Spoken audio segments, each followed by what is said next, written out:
প্রিয় শিক্ষার্থীবৃন্দ, আশা করি সবাই ভালো আছো। আমরা রসায়ন প্রথম পত্রের দ্বিতীয় অধ্যায় অর্থাৎ গুণগত রসায়নের উপর আলোচনা করছি। তো গত ক্লাসে আমরা রাদারফোর্ডের মডেল, সফলতা এবং ত্রুটি নিয়ে কথা বলেছি। তো আজকে আমরা নতুন একটা টপিকস পড়ব, সেটা হচ্ছে বোর পরমাণু মডেল। বোর পরমাণু মডেল। তো রাদারফোর্ড পরমাণু মডেলে আমরা বেশ কয়েকটা ত্রুটি দেখেছি। ওই ত্রুটিগুলা সংশোধনের আলোকে নিলস বোর নামক একজন বিজ্ঞানী 1913 সালে এই পরমাণুর গঠন কাঠামো সম্পর্কে একটা প্রস্তাব দেন। এই প্রস্তাবগুলা বোর পরমাণু মডেল নামে পরিচিত। আমরা মনে রাখব, নাম্বার 1, ওই মডেলের জন্য বোর তার পরমাণু মডেলের জন্য 1922 সালে নোবেল পুরস্কারে ভূষিত হন। দ্বিতীয়ত আমরা জেনে রাখব, বোর পরমাণু মডেলটি মূলত ম্যাক্স প্লাঙ্কের কোয়ান্টাম তত্ত্বের উপর ভিত্তি করে প্রতিষ্ঠিত। এই দুইটা কথা আমরা মনে রাখব।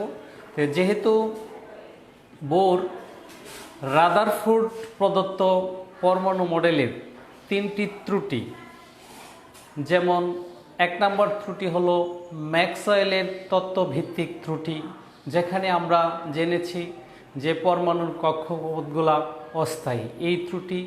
2 নম্বর ত্রুটি হচ্ছে রাদারফোর্ড তার পরমাণু মডেলে কক্ষপথগুলার আকার সম্পর্কে কোনো ধারণা দেন নাই, এই ত্রুটি। 3 নম্বর ত্রুটি হলো রাদারফোর্ড পরমাণুর বর্ণালী সম্পর্কে কোনো ধারণা দেন নাই। এই 3টি ত্রুটির আলোকে আমরা এই বোর পরমাণু মডেল পড়তে যাচ্ছি। তাও আমরা একটু আগে দেখে নিই রাদারফোর্ড পরমাণু মডেলের যে ত্রুটিগুলা একটু স্মরণ করিয়ে দিই, তারপর আমরা বোর পরমাণু মডেলে যাচ্ছি। দেখো, রাদারফোর্ড পরমাণু মডেলে আমরা পড়েছি একটা পরমাণুর 2টা অংশ। এই যে 2টা অংশ, একটাকে আমরা বলতেছি, এই অংশটাকে আমরা বলতেছি নিউক্লিয়াস,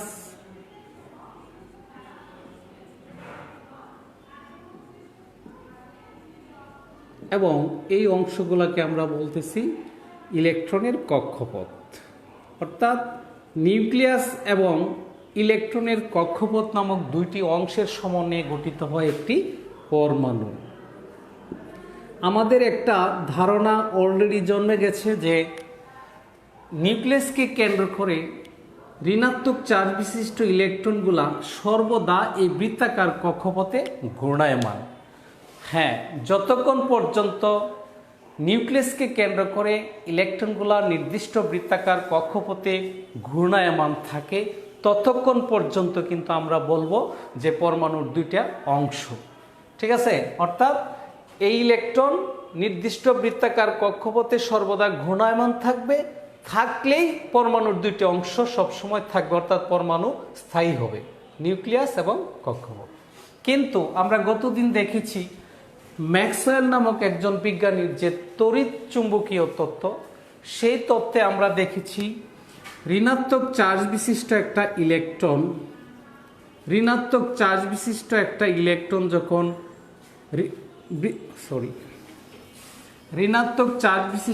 ইলেকট্রন যখন বৃত্তাকার কক্ষপথে ঘূর্ণায়মান থাকে, তখন আমরা পড়েছি যে ইলেকট্রনগুলা শক্তি বিকিরণ করে কইরা নিউক্লিয়াসে সে কি পতিত হবে। এখানে ধরো একটা ইলেকট্রন, এই নিউক্লিয়াসকে কেন্দ্র করে ইলেকট্রন বৃত্তাকার কক্ষপথে সর্বদা ঘূর্ণায়মান থাকার কথা, কিন্তু আমরা দেখো এখন বুঝবে তোমরা, ইলেকট্রন আবর্তনশীল ইলেকট্রন যদি সত্যিকার অর্থেই নিউক্লিয়াসকে কেন্দ্র করে নির্দিষ্ট বৃত্তাকার কক্ষপথে ইলেকট্রনগুলা সর্বদা ঘূর্ণায়মান থাকে, তখন আমি বলছি পরমাণুর কক্ষপথগুলা স্থায়ী। এবং বাস্তব বা সত্যিকার অর্থে কিন্তু এটাই ঠিক যে ইলেকট্রন নিউক্লিয়াসকে কেন্দ্র করে সর্বদা ঘূর্ণায়মান থাকে, অর্থাৎ পরমাণুর কক্ষপথগুলা কি স্থায়ী। এই কথাটা রাদারফোর্ড তার মডেলে উল্লেখ করেন নাই, যার জন্য এটার একটা ত্রুটি বা সমালোচনা করার সুযোগ আমরা পেয়েছি, অর্থাৎ ম্যাক্সওয়েলের তত্ত্ব মতে আমরা এখানে বলতেছি যে ম্যাক্সওয়েলের তত্ত্ব মতে কোনো চার্জযুক্ত বস্তু বা কণা কোনো বৃত্তাকার পথে ঘুরতে থাকলে, ঠিক আছে, ওই চার্জযুক্ত বস্তু বা কণা শক্তি বিকিরণ করবে এবং তার আবর্তন চক্রটা দেখো আস্তে আস্তে কমতে থাকবে, কমতে কমতে কমতে কমতে এক পর্যায়ে ইলেকট্রন কি হবে, নিউক্লিয়াসে এসে পতিত হয়ে যাবে। তার মানে এই ইলেকট্রনের যে কক্ষপথ, সেই কক্ষপথগুলা কি ধ্বংস হয়ে যাবে, অর্থাৎ পরমাণুর যে দুইটা অংশ নিউক্লিয়াস এবং ইলেকট্রনের কক্ষপথ, সেই দুইটা অংশ আর থাকবে না। হ্যাঁ, আজকে আমরা ওই ত্রুটিটা সংশোধনের আলোকে একটা মডেল পড়ব, যার নাম কি বোর পরমাণু মডেল। আরেকটা ত্রুটি আমরা দেখেছিলাম, রাদারফোর্ড তার পরমাণু মডেলের উল্লেখ করেছেন পরমাণুর দুইটি অংশ, একটি নিউক্লিয়াস এবং অপরটি হচ্ছে ইলেকট্রন বা ইলেকট্রনের কক্ষপথ, কিন্তু তিনি উল্লেখ করে নাই যে এই কক্ষপথগুলা যে বৃত্তাকার, দেখো এই কক্ষপথগুলা কি বৃত্তাকার, উল্লেখ করে নাই। এই ত্রুটির আমরা সংশোধন পড়ব। 3 নম্বরে আমরা আরেকটা সংশোধন পড়ব, যেটা আমি গতদিন বলেছিলাম ত্রুটিটা, যে পারমাণবিক বর্ণালীর সৃষ্টির ধারণা। এই ধারণা রাদারফোর্ড তার মডেলে দেন নাই, কিন্তু আমরা আজকে যে মডেল পড়ব বোর পরমাণু মডেল, সেখানে কিন্তু উল্লেখ করা হয়েছে যে পারমাণবিক বর্ণালীর সৃষ্টি হয়। যাই হোক, আমরা এখন বোর পরমাণু মডেল পড়ব। দেখো তোমরা, বোর পরমাণু মডেল, বোর পরমাণু মডেল।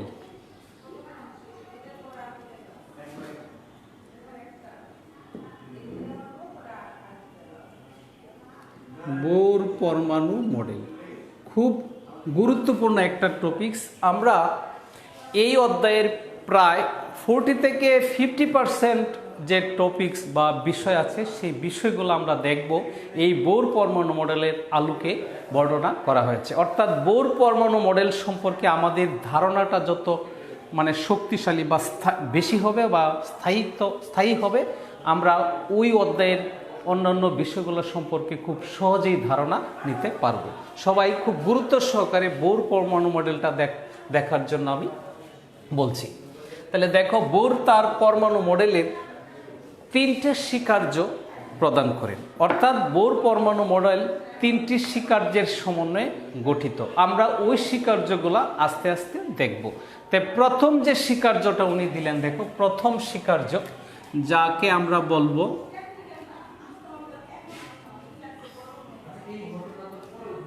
ইলেকট্রনের প্রথম স্বীকার্যটা হচ্ছে ইলেকট্রনের স্থির কক্ষপথ। ইলেকট্রনের স্থির কক্ষপথ বা শক্তি স্তরের ধারণা। কক্ষপথগুলাকে বলা হয় শক্তি স্তর, শক্তি স্তরের ধারণা। ঠিক আছে, প্রথম যে উনি স্বীকার্যটা দিলেন, 3টে স্বীকার্য আমরা পড়ব। প্রথম স্বীকার্যটা হচ্ছে ইলেকট্রনের স্থির কক্ষপথ বা শক্তি স্তরের ধারণা।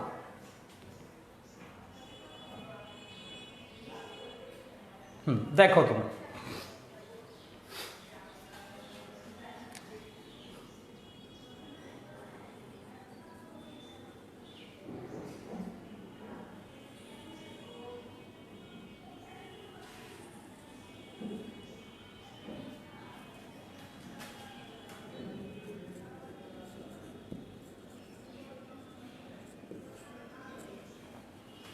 মনোযোগ দিয়ে শোনো। একটা মডেল, আমরা কিন্তু বোর পরমাণু মডেল পড়তেছি।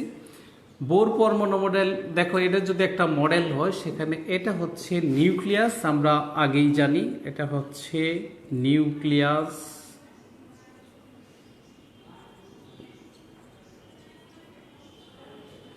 ঠিক আছে, এইগুলা হচ্ছে কক্ষপথ, এটা বা এটি হচ্ছে কক্ষপথ, ইলেকট্রনের কক্ষপথ।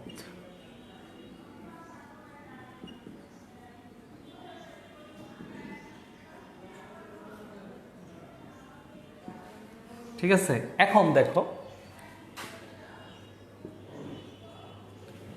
আরেকটা কথা আমরা জানি যে একটা পরমাণুর সমস্ত ভর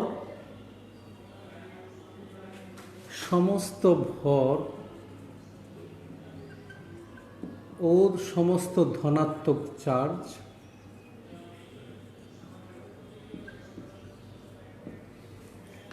এই কথাগুলো আমাদের আগেই জানা ছিল।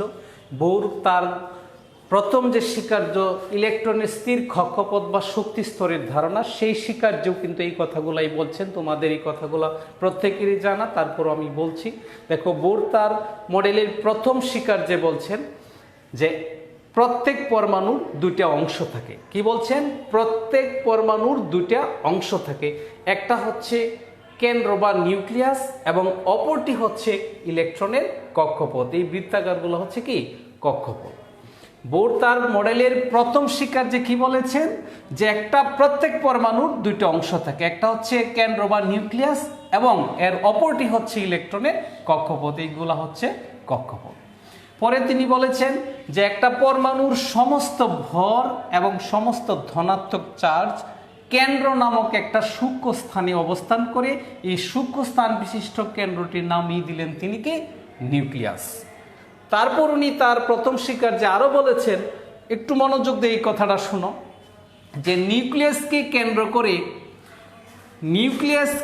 কেন্দ্র করে ঋণাত্মক চার্জ বিশিষ্ট কি ইলেকট্রন, নিউক্লিয়াসকে কেন্দ্র করে ঋণাত্মক চার্জ বিশিষ্ট ইলেকট্রনগুলা সর্বদা কি ঘূর্ণায়মান।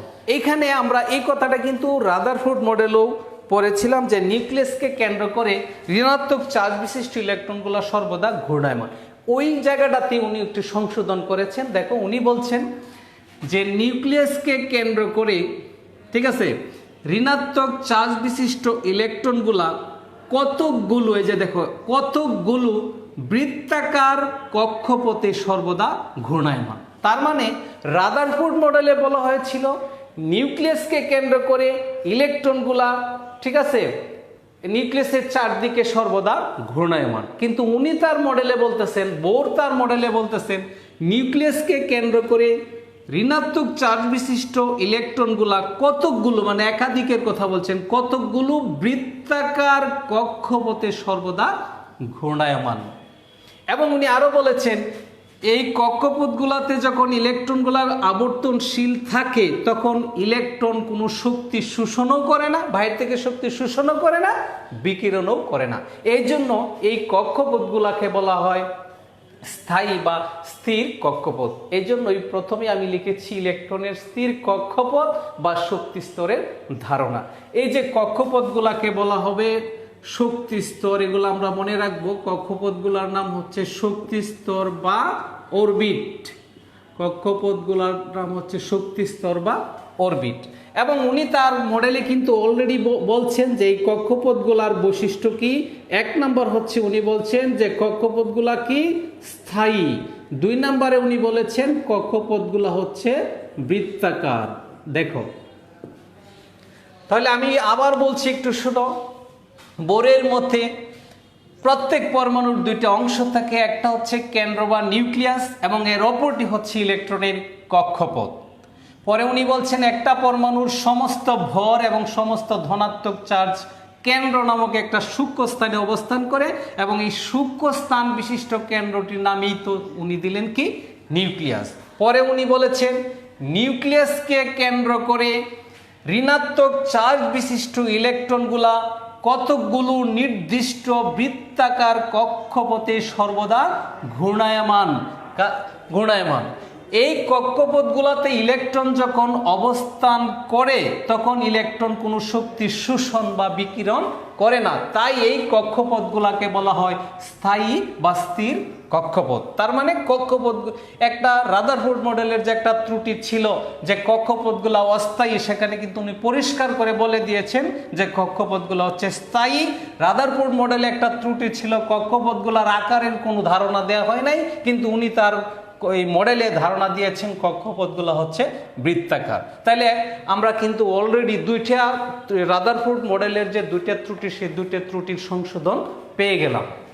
তাহলে আমি সর্বশেষে এই স্বীকার্যটা আবারও বলছি, ইলেকট্রনের স্থির কক্ষপথ বা শক্তি স্তরের ধারণা বোর মডেলের অনুসারে ইলেকট্রনের স্থির কক্ষপথ বা শক্তি স্তরের ধারণা কি ধারণা করছেন উনি। দেখ, একটু খেয়াল করো, প্রত্যেক পরমাণু, এটা যদি একটা পরমাণু হয়, প্রত্যেক পরমাণুর দুটো অংশ থাকে, এর একটা হচ্ছে নিউক্লিয়াস এবং অপরটি হচ্ছে ইলেকট্রনের কক্ষপথ, এগুলো হচ্ছে কক্ষপথ। পরে উনি বলছেন একটা পরমাণুর সমস্ত ভর এই কেন্দ্র নামক একটা সূক্ষ্ম স্থানে, দেখো সমস্ত ভর ও সমস্ত ধনাত্মক চার্জ কেন্দ্র নামক কেন্দ্র নামক একটা সূক্ষ্ম স্থানে অবস্থান করে, এই সূক্ষ্ম স্থান বিশিষ্ট কেন্দ্রটির নাম দিলেন উনি কি? নিউক্লিয়াস। পরে উনি বলেছেন নিউক্লিয়াসকে কেন্দ্র করে ঋণাত্মক চার্জ বিশিষ্ট ইলেকট্রনগুলা কতকগুলো নির্দিষ্ট কক্ষপথে সর্বদা ঘূর্ণায়মান, এই কক্ষপথগুলোকে বলা হয় শক্তি স্তর বা অরবিট। এবং একটা ইলেকট্রন যতক্ষণ একটা কক্ষপথে অবস্থান করবে, এই কক্ষপথে যখন অবস্থান করবে বা এই কক্ষপথে যখন অবস্থান করবে, তখন ইলেকট্রনগুলো কোনো শক্তি শোষণ বা বিকিরণ করে না, তাই এই কক্ষপথগুলো বা শক্তি স্তরকে বলা হয় স্থায়ী কক্ষপথ বা শক্তি স্তর। এবং উনি এই কক্ষপথগুলার প্রথম, দ্বিতীয়, তৃতীয় ইত্যাদি বলেছেন, এবং এই কক্ষপথগুলোকে উনি এন দ্বারা প্রকাশ করেছেন। ধরো এই প্রথম কক্ষপথের জন্য এন সমান 1, দ্বিতীয় কক্ষপথের জন্য এন সমান 2, এভাবে তৃতীয় কক্ষপথের জন্য এন সমান কি 3। তার মানে এটা হচ্ছে আমাদের প্রথম কক্ষপথ,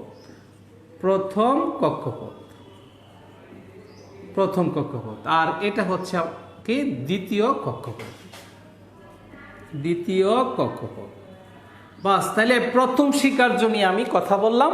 প্রথম স্বীকার্যটা আশা করি প্রত্যেকেই ধারণা করতে পেরেছ, এবং আমি আবারও বলছি প্রথম স্বীকার্য, বোর পরমাণু মডেলের 3টি স্বীকার্য, এর মধ্যে প্রথম স্বীকার্য নিয়ে আমি কথা বলেছি। আমি প্রথম স্বীকার্য আবার বলছি। নাম্বার 1, ইলেকট্রনের স্থির কক্ষপথ বা শক্তি স্তরের ধারণা। প্রত্যেক পরমাণুর দুটি অংশ থাকে, এর একটি হচ্ছে নিউক্লিয়াস এবং অপরটি হচ্ছে ইলেকট্রনের কক্ষপথ। পরমাণুর সমস্ত ভর এবং সমস্ত ধনাত্মক চার্জ কেন্দ্র নামক সূক্ষ্ম স্থানে অবস্থান করে, এই সূক্ষ্ম স্থান বিশিষ্ট কেন্দ্রটির নাম হলো নিউক্লিয়াস। এই নিউক্লিয়াসকে কেন্দ্র করে ঋণাত্মক চার্জ বিশিষ্ট ইলেকট্রনগুলা কতকগুলো নির্দিষ্ট বৃত্তাকার কক্ষপথে সর্বদা ঘূর্ণায়মান। এই কক্ষপথগুলোতে যখন, অর্থাৎ ইলেকট্রন যতক্ষণ একটা নির্দিষ্ট কক্ষপথে অবস্থান করবে ততক্ষণ পর্যন্ত ইলেকট্রন কোনো শক্তি শোষণ বা বিকিরণ করে না। এই কক্ষপথগুলোকে বলা হয় স্থায়ী কক্ষপথ বা শক্তিস্তর বা অরবিট। এবং এই কক্ষপথগুলোকে উনি এন প্রতীক দ্বারা নির্দেশ করেন। এন এর মান 1 হলে প্রথম শক্তিস্তর বা কক্ষপথ, এন সমান 2 হলে দ্বিতীয় শক্তিস্তর বা কক্ষপথ। বাস, তাইলে আমরা ইলেকট্রনের স্থির কক্ষপথ বা শক্তি স্তরের ধারণা নিয়ে কথা বললাম। এখন আমরা দ্বিতীয় স্বীকার্যে যাব। দেখো,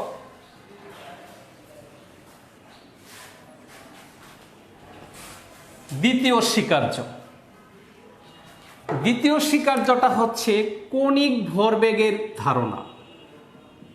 কৌণিক ভরবেগের ধারণা।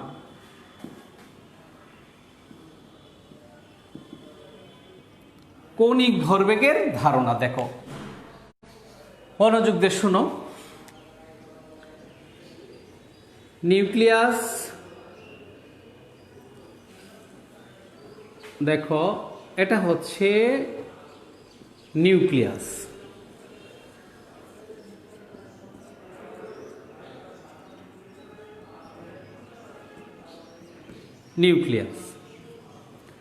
আর এটা হচ্ছে দেখো প্রথম কক্ষপথ।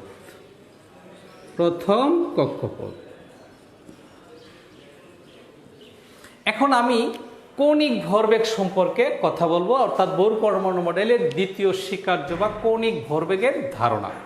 দেখো, প্রথম কক্ষপথ, আর এটা কি নিউক্লিয়াস, এবং নিউক্লিয়াসকে কেন্দ্র করে আমরা শিখে ফেলেছি অলরেডি ইলেকট্রনগুলো সর্বদা ঘূর্ণায়মান।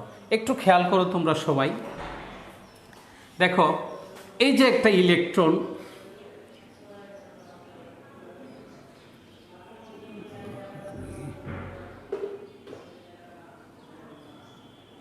এই ইলেকট্রনের একটা রৈখিক বেগ হচ্ছে ভি, ইলেকট্রনের একটা ভর থাকে, এটা কি একটা ইলেকট্রন। দেখো মনোযোগ দিয়ে শোনো সবাই। নিউক্লিয়াস নিউক্লিয়াসের সাথে ইলেকট্রনের একটা দূরত্ব থাকে, নিউক্লিয়াস এবং ইলেকট্রনের মধ্যবর্তী দূরত্বকে বলা পরমাণুর ব্যাসার্ধ, যাকে আর দ্বারা প্রকাশ করা হয়। তাহলে তোমরা একটু খেয়াল করো সবাই, এই যে ইলেকট্রনটা আবর্তনশীল একটি ইলেকট্রন, এই আবর্তনশীল ইলেকট্রনের একটা ভর থাকে, তোমরা জানো এম দ্বারা প্রকাশ করো, এবং ইলেকট্রনের একটা রৈখিক বেগ থাকে যাকে আমরা ভি দ্বারা প্রকাশ করি। আবার একটু খেয়াল করো সবাই, দেখো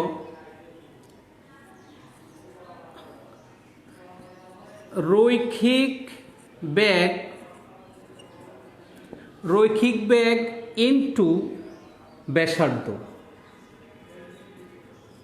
রৈখিক বেগ ইনটু ব্যাসার্ধ সমান সমান হচ্ছে কৌণিক ভরবেগ। কৌণিক ভরবেগ, এই কথাটা আমরা মনে রাখব।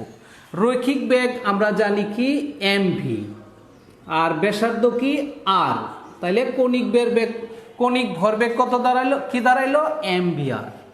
অর্থাৎ কৌণিক ভরবেগ সমান হচ্ছে এমভিআর। এটা আমরা আপাতত মনে রাখি। দেখো কৌণিক ভরবেগ সমান কি এমভিআর। এমভিআর কৌণিক ভরবেগ হচ্ছে এমভিআর। এখন এই কৌণিক ভরবেগ নিয়ে আমি কথা বলবো, মনোযোগ দিয়ে শোনো সবাই। দেখো এই যে আমি একটা পরমাণুর মডেল দেখতে পেলাম, সেই মডেলে একটু খেয়াল করে আমি যে কক্ষপথটা দেখতে পাচ্ছি, এই যে কক্ষপথ, এটা কি প্রথম কক্ষপথ। এখন প্রথম কক্ষপথে আবর্তনশীল যে একটা ইলেকট্রন, দেখো সেই ইলেকট্রনের একটা নির্দিষ্ট ভর আছে এম, ওই ইলেকট্রনের একটা রৈখিক বেগ আছে কি ভি, এবং ইলেকট্রনের সাথে আবর্তনশীল ইলেকট্রনের সাথে নিউক্লিয়াসের একটা দূরত্ব আছে যা কি আর। তাহলে রৈখিক বেগ হচ্ছে এমবি এবং ব্যাসার্ধ কি আর। রৈখিক বেগ এবং ব্যাসার্ধের গুণফলই হচ্ছে কি কৌণিক ভরবেগ। বোর তার দ্বিতীয় স্বীকার্যে কৌণিক ভরবেগ সম্পর্কে ধারণা দিয়েছে। তা আমি একটু লেখার চেষ্টা করি, সবাই বোর্ডের দিকে তাকাও। দেখো প্রথম যে কক্ষপথ, প্রথম কক্ষপথে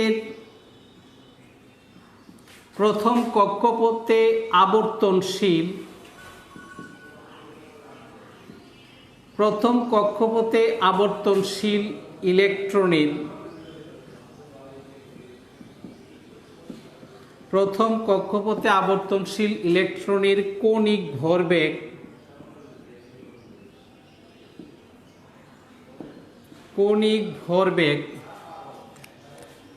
এমভিআর সমান, দেখো প্রথম কক্ষপথে এই যে ইলেকট্রনটা আবর্তনশীল ইলেকট্রন কোন কক্ষপথে, প্রথম কক্ষপথে। তে প্রথম কক্ষপথে আবর্তনশীল ইলেকট্রনের কৌণিক ভরবেগ এমভিআর সমান আমি লিখতেছি, দেখো 1 × h/2π। ঠিক আছে, তো 1 × h এর মা, h হচ্ছে এখানে প্লাঙ্কের ধ্রুবক, তোমরা মানটা অবশ্যই জানো যে 6.626 × 10⁻34। 2 পায়ের মান কত, 3.14। এটা ক্যালকুলেশন করে তোমরা দেখবা 1.05 × 10⁻34 মান আসবে।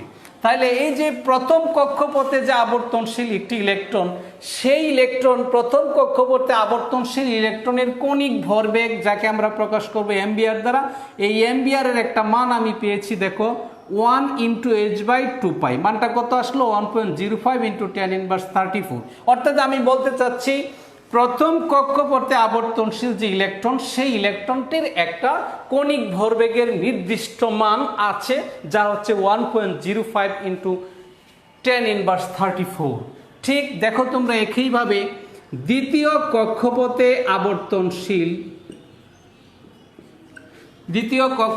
আবর্তনশীল ইলেকট্রনের কৌণিক ভরবেগ দেখো এমভিআর, তার মানটা আমি কি লিখবো, দেখো 2 × h/2π।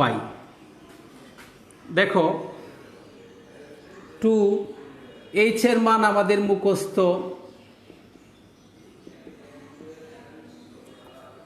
2 × 3.14। এটা ক্যালকুলেশন করলো একটা মান আসবে 2.11 × 10⁻34। দেখছো প্রথম কক্ষপথে আবর্তনশীল যে ইলেকট্রন, এই প্রথম কক্ষপথে আবর্তনশীল যে ইলেকট্রন তার একটা কণিক ভরবেগের মান আসছে কত 1.05 × 10⁻34। ঠিক দ্বিতীয় কক্ষপথের কথা যদি আমরা চিন্তা করি, দ্বিতীয় কক্ষপথে আবর্তনশীল ইলেকট্রনের কণিক ভরবেগের একটা মান আসছে 2.11 × 10⁻34। একইভাবে যদি তোমরা তৃতীয় কক্ষপথে আবর্তনশীল ইলেকট্রনের কণিক ভরবেগ বের করো, কণিক ভরবেগ mvr সমান 3 × h/2π। দেখো 3 h এর মান আমাদের মুখস্থ, কি দেখা যায় কিনা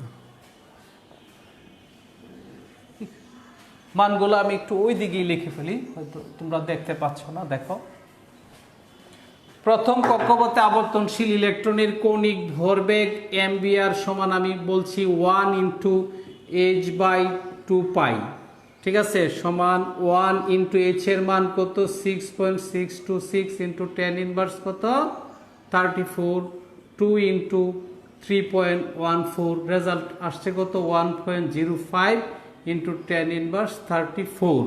এরকমভাবে দ্বিতীয় কক্ষপথের জন্য কণিক ভরবেগ mvr সমান 2 × h/2π, 6.626 × 10⁻34, 2 × 3.14, এটার রেজাল্ট আমরা পাবো 2.11 × 10⁻34।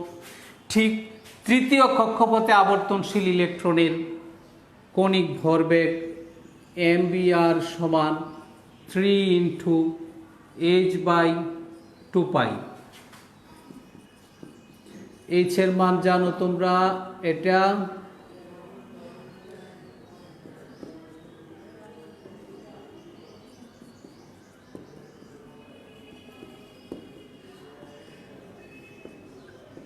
দেখছো, আরো বুঝবা, দেখো টেনশন করো না।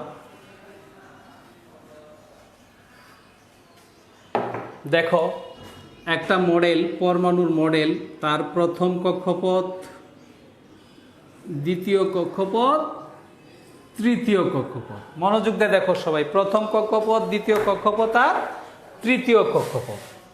দেখো এই প্রথম কক্ষপথের যে আবর্তনশীল ইলেকট্রন তার কণিক ভরবেগের একটা মান আমি পেয়েছি, সেটা হচ্ছে 1.05 × 10⁻34। দ্বিতীয় কক্ষপথে আবর্তনশীল ইলেকট্রনের একটা কণিক ভরবেগের মান আমি পেয়েছি 10⁻, কত 34। ঠিক তৃতীয় কক্ষপথে আবর্তনশীল যে ইলেকট্রন তারও একটা কণিক ভরবেগের মান পেয়েছি, সেটা হচ্ছে দেখো 3.10 × 10⁻34। আমি এতগুলা কাজ করলাম এজন্যই, তোমাদেরকে বোঝানোর জন্য যে এক একটা, অর্থাৎ প্রত্যেকটা কক্ষপথে আবর্তনশীল ইলেকট্রনের কণিক ভরবেগ নির্দিষ্ট। যেমন প্রথম কক্ষপথে 1.05 × 10⁻34, দ্বিতীয় কক্ষপথে আবর্তনশীল ইলেকট্রনের কণিক ভরবেগ হচ্ছে 2.11 × 10⁻34, তৃতীয় কক্ষপথে আবর্তনশীল ইলেকট্রনের কণিক ভরবেগ হচ্ছে 3.10 × 10⁻34। অর্থাৎ তোমাদেরকে আমি বলতে চাচ্ছি যে প্রত্যেকটা কক্ষপথে আবর্তনশীল ইলেকট্রনের কণিক ভরবেগ নির্দিষ্ট, এবং তা ওই যে নির্দিষ্ট যে একটি মান আছে সেটা আমি কিভাবে বের করেছি তোমরা একটু দেখো। কিভাবে বের করেছি, যে স্যার আপনি প্রথম কক্ষপথে আবর্তনশীল ইলেকট্রনের কণিক ভরবেগ বের করতে গিয়া 1 এর সাথে h/2π গুণ করেছেন, দ্বিতীয় কক্ষপথে আবর্তনশীল ইলেকট্রনের কণিক ভরবেগ বের করতে গিয়া 2 এর সাথে h/2π এর গুণ করেছেন, তৃতীয় কক্ষপথে আবর্তনশীল ইলেকট্রনের কণিক ভরবেগ বের করতে গিয়ে আমি 3 এর সাথে h/2π এর গুণ করেছি। হ্যাঁ, তাইলে এইখান থেকে কি আমি বলতে পারি না যে এই প্রতিটি স্থির কক্ষপথে আবর্তনশীল ইলেকট্রনের কণিক ভরবেগ নির্দিষ্ট এবং ওই নির্দিষ্ট মানটি হবে h/2π এর একটি পূর্ণ সংখ্যার গুণিতক। দেখো প্রথমে আমি 1 দিয়ে গুণ দিয়েছি একটি পূর্ণ সংখ্যা, 2 দিয়ে গুণ দিয়েছি একটি পূর্ণ সংখ্যা, 3 দিয়ে গুণ দিয়েছি একটি পূর্ণ সংখ্যা। হ্যাঁ, এই যে কথাগুলা, এটি হচ্ছে বোর পরমাণু মডেলের কণিক ভরবেগ সম্পর্কিত ধারণা। অর্থাৎ উনি তার দ্বিতীয় স্বীকার্যে বলেছেন, মনোযোগ দিয়ে শুনো, প্রতিটি কক্ষপথে আবর্তনশীল ইলেকট্রনের কণিক ভরবেগ নির্দিষ্ট এবং তা হলো h/2π এর পূর্ণ সংখ্যার গুণিতক। বুঝতে পারছো সবাই? তাহলে আমরা কণিক ভরবেগ সম্পর্কে একটা ধারণা পেলাম।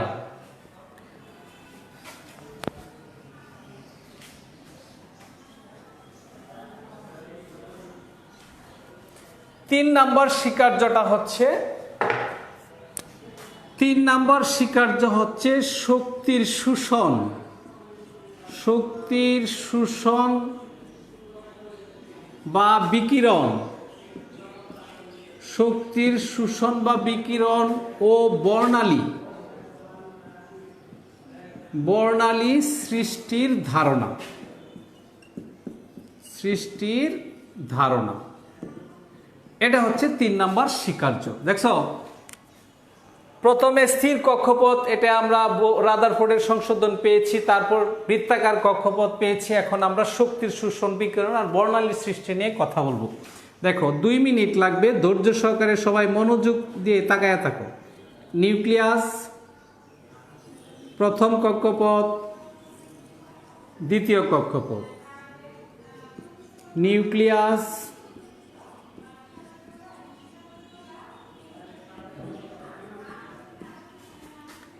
কক্ষপথ,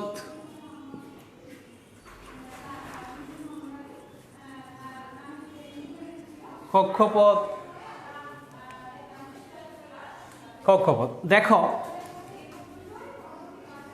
এই নিউক্লিয়াসকে কেন্দ্র করে কি ইলেকট্রন, ঋণাত্মক চার্জ বিশিষ্ট ইলেকট্রনগুলো ঘূর্ণায়মান। একটু মনোযোগ দিয়ে শুনো, উনি তার 3 নাম্বার স্বীকার্যে বলেছেন ইলেকট্রনগুলো নিচের শক্তি স্তর থেকে লাফিয়ে উপরের শক্তি স্তরে যেতে পারে। ঠিক ইলেকট্রন উপরের শক্তি স্তর থেকে লাফিয়ে নিচের শক্তি স্তরে স্থানান্তরিত হতে পারে। আবারও বলছি, উনি বলছেন তৃতীয় স্বীকার্যে ইলেকট্রন নিচের শক্তি স্তর থেকে লাফিয়ে উপরের শক্তি স্তরে যেতে পারেন, আবার উপরের শক্তি স্তর থেকেও ইলেকট্রন নিচের শক্তি স্তরে স্থানান্তরিত হতে পারে এবং ওই সময় শক্তির পরিবর্তন ঘটে। এবং উনি বলেছেন যখন একটা ইলেকট্রন নিচের শক্তি স্তর থেকে উপরের শক্তি স্তরে, উচ্চ শক্তি স্তরে স্থানান্তরিত হয় তখন শক্তির শোষণ ঘটে। শক্তির শোষণ করে, অর্থাৎ শক্তি শোষণ করে নিচের স্তর থেকে ইলেকট্রন উপরের স্তরে যায় এবং উপরের শক্তি স্তর থেকে যখন নিচের শক্তি স্তরে ইলেকট্রন নেমে আসে তখন শক্তির বিকিরণ ঘটে। বুঝতে পারছো সবাই? যদি প্রথম কক্ষপথে ইলেকট্রনটার শক্তি E1 হয়, দ্বিতীয় কক্ষপথে অবস্থানকারী ইলেকট্রনের শক্তি E2 হয়, তাহলে এখন খেয়াল করো, ইলেকট্রন শক্তি শোষণ করে নিচের স্তর থেকে উপরের স্তরে যায়, ঠিক শক্তি বিকিরণ করে উপরের স্তর থেকে নিচের স্তরে ফিরে আসে। এই যে বিকিরিত শক্তিটা, এই বিকিরিত শক্তিটা হবে, দেখো, বিকিরিত শক্তি ডেল ই সমান হবে E2 মাইনাস E1। এই যে শক্তি, বিকিরিত যে শক্তিটা, বিকিরিত শক্তিটার পরিমাণ বের করেন ম্যাক্স প্লাঙ্ক নামক একজন বিজ্ঞানী h²। তার মানে আমি বলতে চাচ্ছি একটা ইলেকট্রন উপরের স্তর থেকে যখন নিচের শক্তি স্তরে ফিরে আসে তখন h² পরিমাণ শক্তির বিকিরণ ঘটে। এই h² পরিমাণ বিকিরিত শক্তিকে যদি একটা প্রিজমের ভিতর দিয়ে চালনা করা হয় তাহলে পারমিক বর্ণালী সৃষ্টি হয়, অর্থাৎ পারমিক বর্ণালী দেখা যায়। সবাইকে আবারও ধন্যবাদ জানিয়ে আমি আমার ক্লাস শেষ করছি।